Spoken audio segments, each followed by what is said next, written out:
So have you ever had a big decision you had to make in life?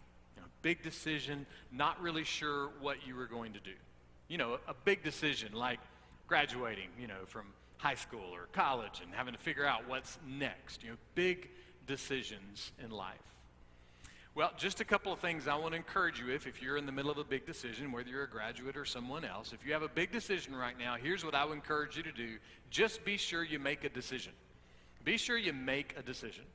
As one philosopher says, don't let your decision-making skills resemble a squirrel crossing the street, right? Don't be scatterbrained. Just make a decision. Look for that decision. Second, don't ever underestimate the possibilities in life. Don't ever underestimate the opportunities in life. George W. Bush was the 43rd President of the United States. He is known for his self-deprecation, meaning he knows how to make fun of himself. And in 2015, he was speaking at the graduation ceremony at Southern Methodist University, and this is what he said. To those of you who received honors, awards, and distinctions, I say, well done.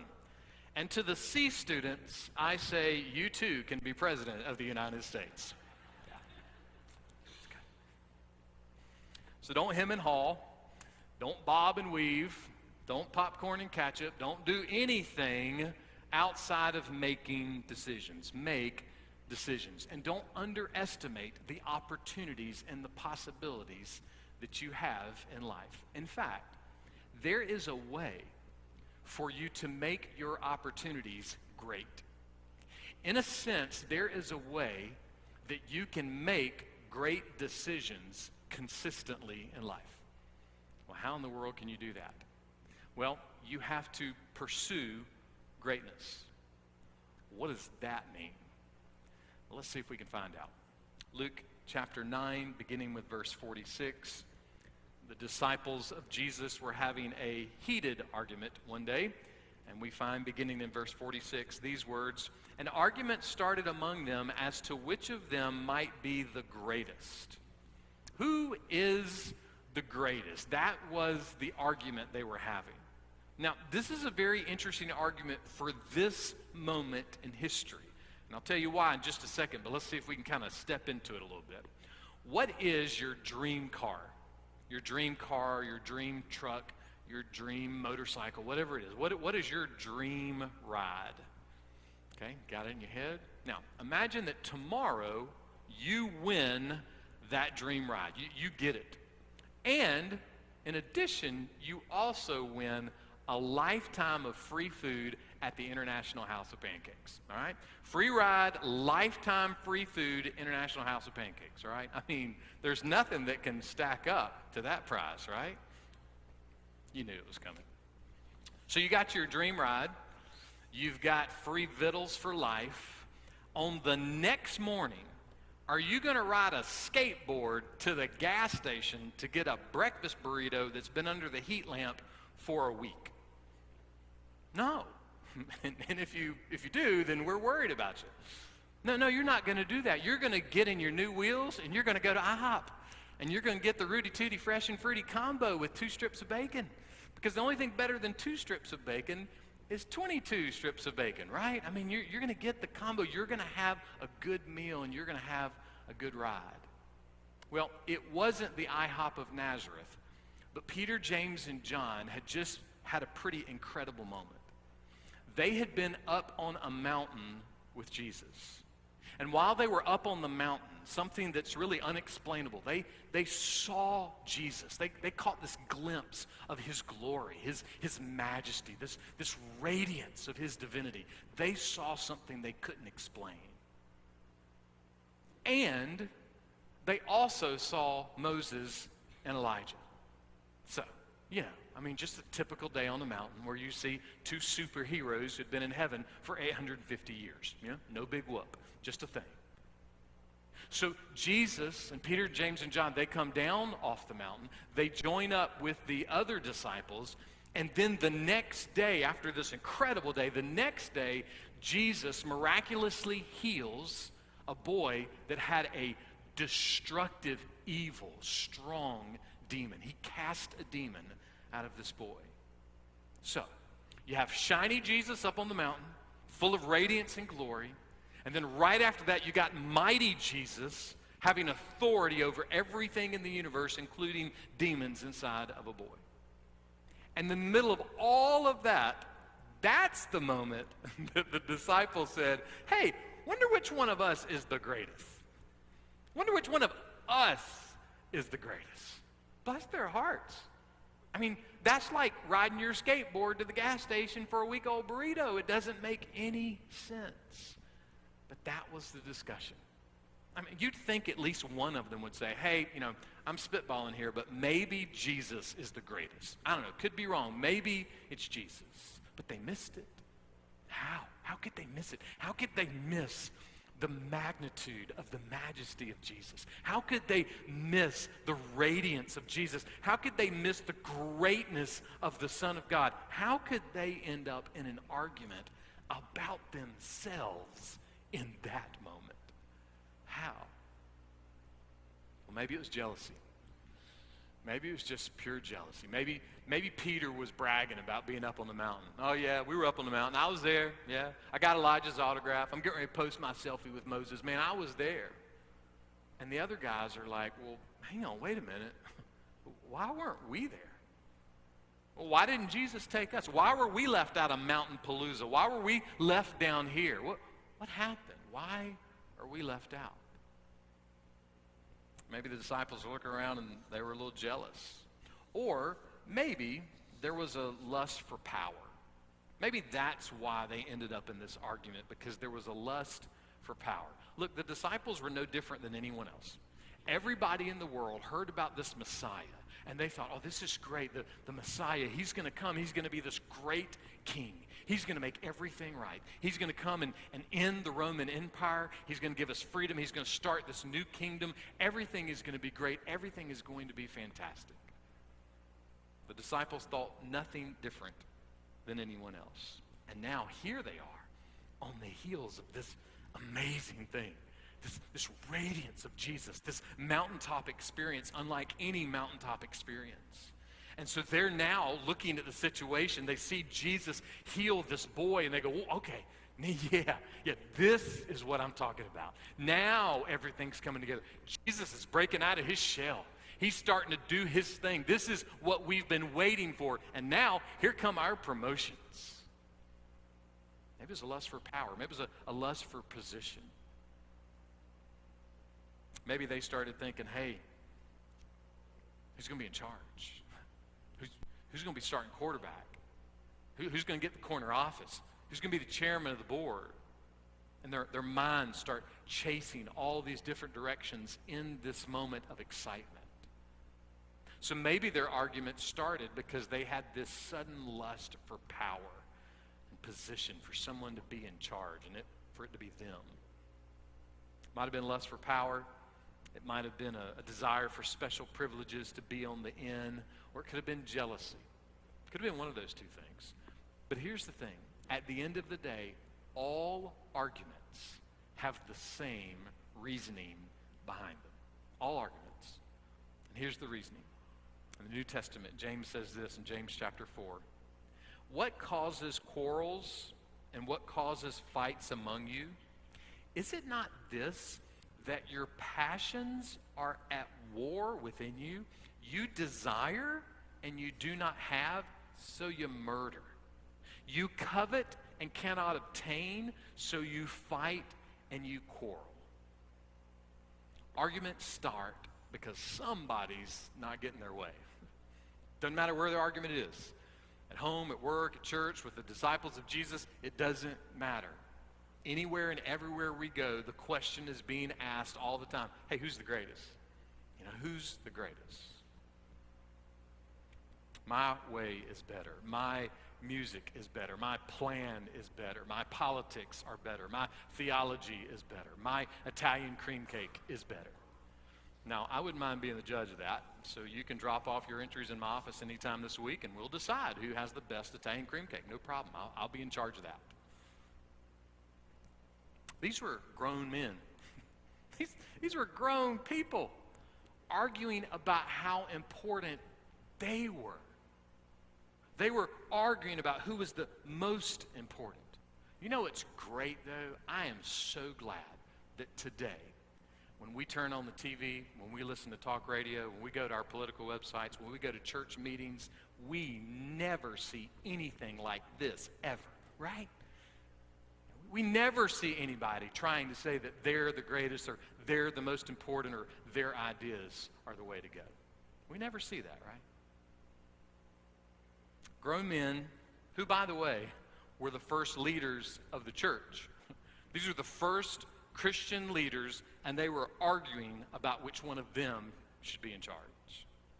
You know, you think after 2,000 years we would have learned a lesson, but we really haven't, have we? We haven't learned the lesson. From the White House to the State House to the church house to your house, we're still arguing about getting our way. It's the pattern of sin. It's the pattern of the world. Wouldn't it be great to break the pattern? Now, somebody might say this, look, I have never told anyone that I'm the greatest, okay? Don't believe the lie that just because you don't say something out loud, that it's not true.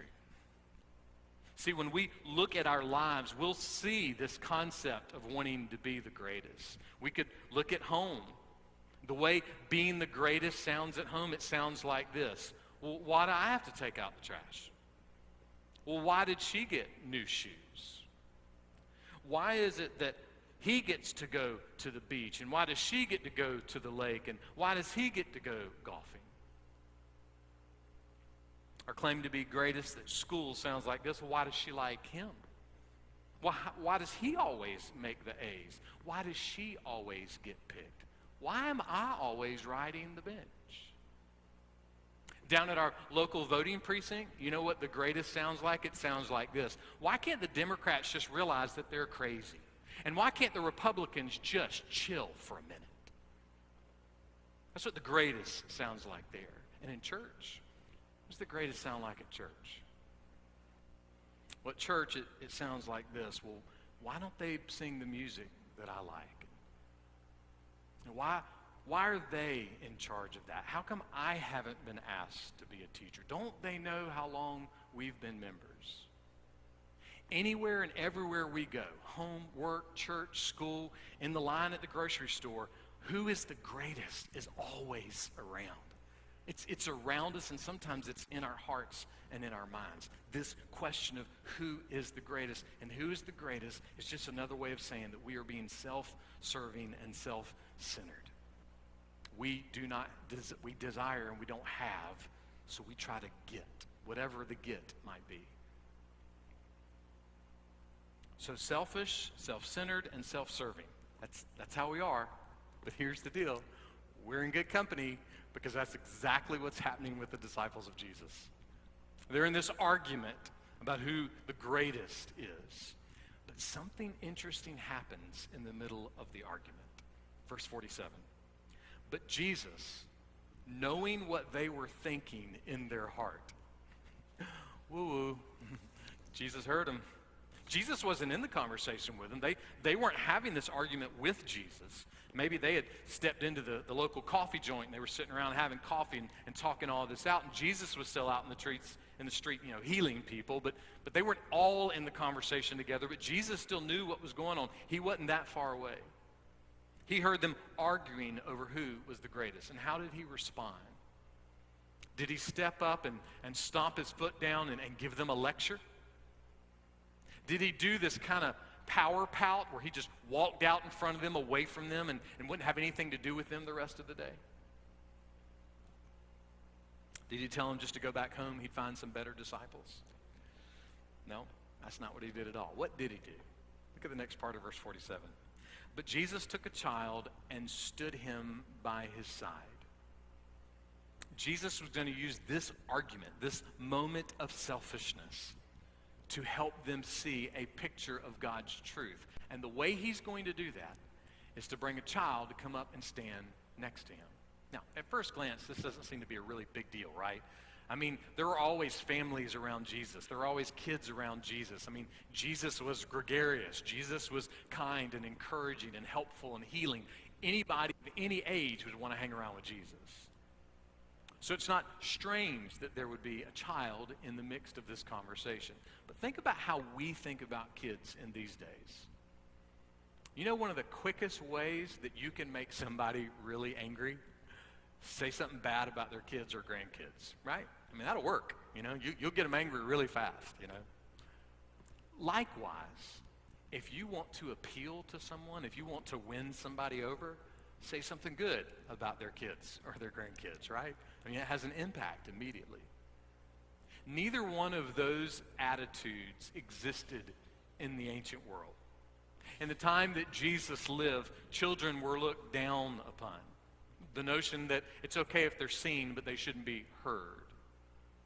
So the picture that Jesus is painting here is not accidental. On purpose, he's bringing a child to come and stand next to him while they are talking about who the greatest is, who's the most important, who should be clapped for the most. In that conversation, Jesus brings a child up next to him. Somebody has said that you can tell how much a person values life by how they treat children. So, how do you treat kids? What's your attitude toward kids? Because our attitude toward kids, according to Jesus, reflects our attitude toward life, and really our attitude even beyond that. What does that mean, beyond that? Well, Jesus is going to tell us. Why did Jesus bring that kid to come stand next to him? Listen to what he says in verse 48. And Jesus said to them, whoever receives this child in my name receives me. And whoever receives me receives him who sent me. For the one who is least among all of you, this is the one who is great. You know what's great about little kids? They don't care who you are. They don't. They don't care about your title. They don't care about your position. They don't care about your accomplishments. They don't care about your awards or your rewards. They just don't care about all the things that we make the most important. And you know why they don't care? They don't care because the greatest person to a kid is the person who has some answers to questions like this. Hey, can you change my diaper? Can you get me some juice? Can you score me some ice cream? Do you have any toys in that bag? See, the greatest person to a child is the person in that moment that can love them, encourage them, be kind to them, meet some need for them. Little kids don't look for status. They don't look for rank. They don't play the stock market. They don't bring anything to the table when it comes to your mortgage. They don't. They don't bring anything to the table when it comes to your retirement account. No, little kids don't bring things, they need things. William Barclay said this, and so Jesus is saying, if a man welcomes the poor, ordinary people, the people who have no influence, no wealth, no power, the people who need things done for them, then he's welcoming me. And more than that, he's welcoming God. So, here's a question for your heart and my heart. How are you at welcoming God? How are you at welcoming Jesus? How are you in listening to these words from Jesus? Because Jesus said that the way you treat children is a direct picture of whether you welcome God. And that's kind of strong. Yesterday, our 411 ministry ministered to some special needs kids. Took them out to Eudora Farms to see the animals and grilled out some burgers for them here at the church. What they did, some of our adults and some of our youth, they served some people who, according to Barclay, have no influence, no wealth, no power, and need things. So that means yesterday, our church, through those people, for those families, welcomed God. They received Jesus. How are you at receiving Jesus? How are you at welcoming God? How are you in your relationship with kids, or at the very least in your attitude with kids, but not just kids, but folks who are in need? Listen to Barclay's thought in reverse, or maybe we could say the opposite. If you refuse to welcome the poor, if you refuse to welcome ordinary people, the people who have no influence, no wealth, no power, the people who need things done for them, then you are not welcoming Jesus. And more than that, you are not welcoming God. Think about the kind of people that Jesus hung out with. Think about the kind of people that stood next to Jesus. Lepers, people possessed with demons, the blind, the lame, the deaf, the crippled, pagans, non-Jews, the homeless, prostitutes, children. Those were people that stood next to Jesus. People that Jesus went and stood next to and helped them try to find God, directed them toward God, welcomed them to God. Someone used your dinner table as a way to help us think about this attitude of life.